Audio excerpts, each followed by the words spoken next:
Today's news cycle offers minimum clarity, only a future of chaotic uncertainty.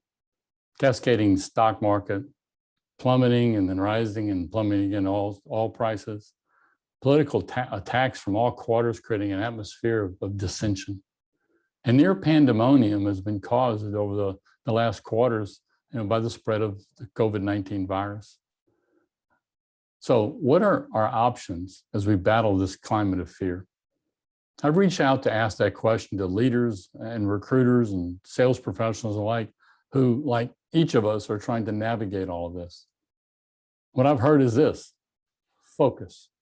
So much of the angst we're experiencing centers on what might be instead of what is. Not what you wish for or afraid won't be. With the price of crude oil, falling off the cliff in the past year, and some of the energy stock prices cut in half, I was anxious to speak to Tiffany Wallace, who's president of Dagan Personnel. Since her firm is a leader in finding talent for the energy market, I wanted to know how she's navigated the growth of her company through these turbulent waters. And here's her reply. She said, every day, connect with people who are going to be more important to you in the future. Are you focused on what you want or tightening up with a fear of what you won't have? Take steps every day, every hour. I find myself fighting the battle of what if. I write a lot about that, creating painful images of what the future could hold. It's caused by trying to control my situation or circumstance and protect me from potential pain. We're wired to be pain avoidant. Watch a child touch a hot stove one time and see what their hand does the next time it gets close to the stove. I tripped in my front yard while chasing my dog in an attempt to keep her from being run over by an oncoming car. The misstep caused a fall that broke both of my arms. Due to a diagnosis of a non-union fracture in one of my arms, the fracture was supposedly not going to heal. The healing process was not optimistic. The image of a crooked arm, not capable of lifting any weight, was tormenting. One doctor recommended surgery, another trust the body and began small steps of rehab for the left arm and right shoulder. I chose the second. In rehab, I learned that consistent steps, even when sometimes in pain, strengthens muscles and heals bones.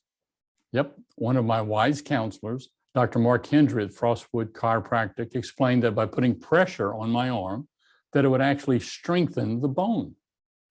Today's fear-filled marketplace can freeze us into not connecting and is not the only virus.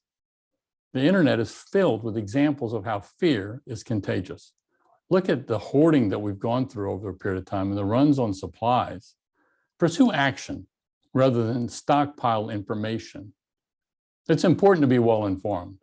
Today, however, the number of microphones droning eats away time and attention under the falseness of productivity.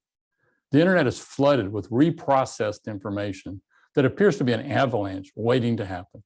Now, I'm not minimizing the healthcare issues or the economic constriction that we saw in the marketplace. Obtaining the latest news to find out how bad things really are in many circumstances is a time waster.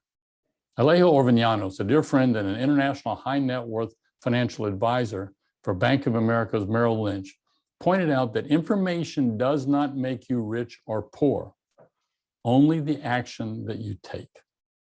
Or as we discussed, sometimes that you don't take. I remember seeing a possum on a power line behind my house, frozen with fear as Benson and Katie, my two large dogs, barked as if a dinosaur had invaded their sanctuary. Sitting on the line motionless did nothing to calm the dogs. The varmint experienced safety only when it went into action, pursuing its goal of reaching the next pole. Create momentum. I'm not a great skier, so my confidence was somewhat limited when I strapped on 2 pieces of wood on my feet and felt like I was throwing myself off a mountain. I had to force myself to gather speed by turning down the mountain to create energy to allow me to make turns. When I was at a standstill, trying to turn my skis resulted in me falling over like a domino. As soon as I had the courage to look down the mountain, not where I was at, energy was created that actually brought control over my direction. Looking at where I was headed was a learned skill. Fear made me want to look down at the ground beneath my skis, to agonize by overthinking. As I looked down the mountain toward the village and my destination, what I learned from my ski instructor was to look where I wanted to go, and the skis and my body would follow. Take steps to build momentum.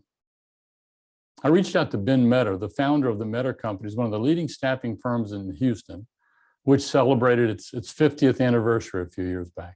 I'd witnessed how Ben had to face the challenge of shepherding his company through markets where the floor fell out suddenly and painfully. His message was one that we all need to embrace. You just have to keep everything in perspective, because the sun will be beaming through the clouds in time. So we all just have to keep the faith. That's not just false optimism, it's truth.